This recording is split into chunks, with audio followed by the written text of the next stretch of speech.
welcome to Monika's craft challenge. This is the hashtag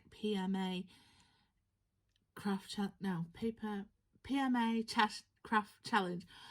Oh, I'm so sorry. I will link it correctly in the description box, the hashtag to follow and see everyone's makes. So Mona set a challenge out at the beginning of the year for crafters to make anything they like following the first letter of the month. So today, well, the whole month has been May, which is the letter M. And you know, I don't know how it's happened quite well, but May is also Mermaid Month in the Facebook group PHA, which is Christian's Crafty Adventures group.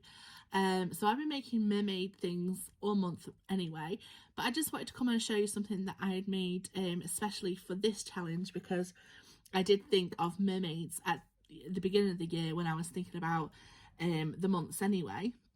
And there was something that I really wanted to do.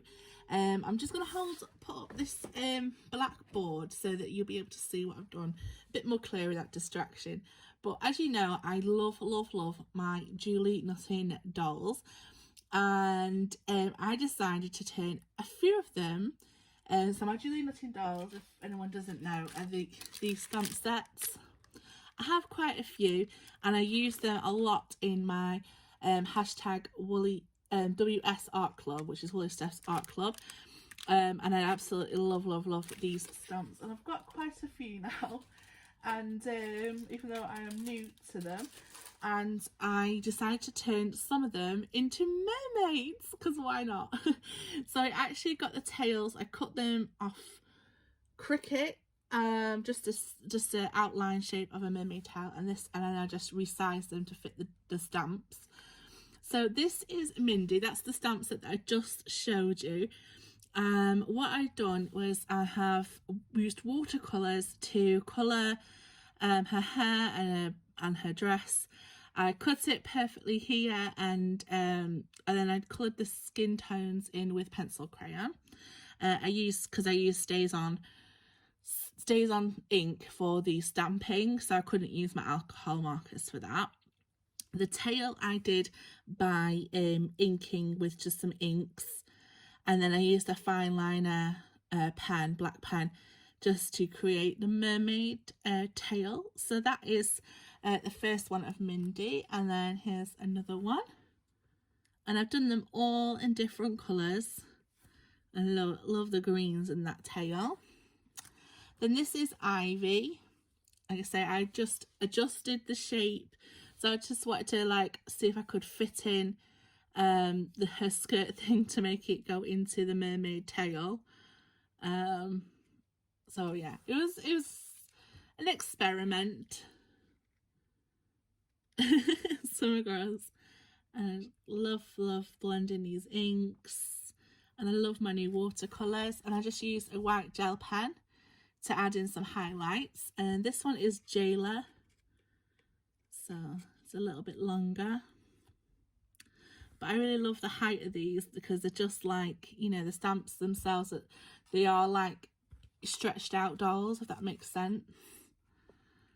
I turned she's got like a suit jacket on, so I just added the scales onto there just to see if it would work. I love the pinks in that one. This is Melissa,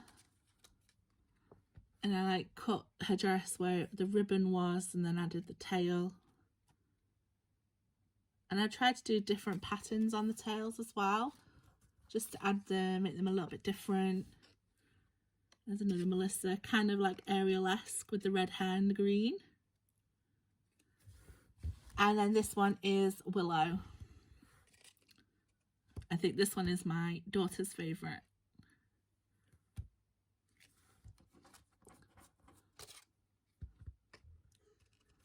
And the green hair.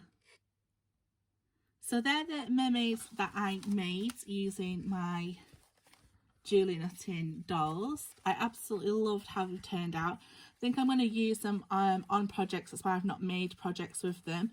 So if I make like a tag or embellishment book or something like that, they're going to be lovely, just little embellishments to stick on and use with them.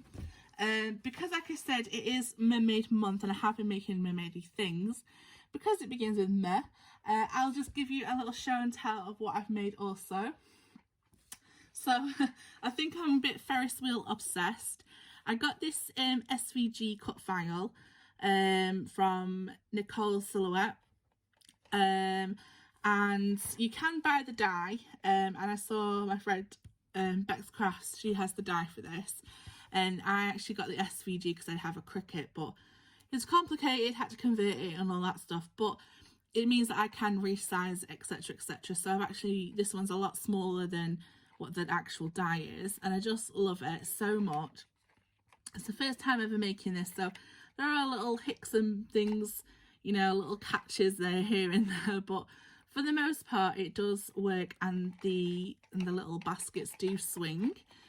I used the new doodle book, it's not new, it's new to me, my mermaid doodle book for this, as well as the petite prints, and it came with the little seashell brads and the doodle books, and then these stamps are my new mermaid stamps that I got from Amazon, and then this one was from, this one's a digital stamp, but as you can see they all coordinate nicely.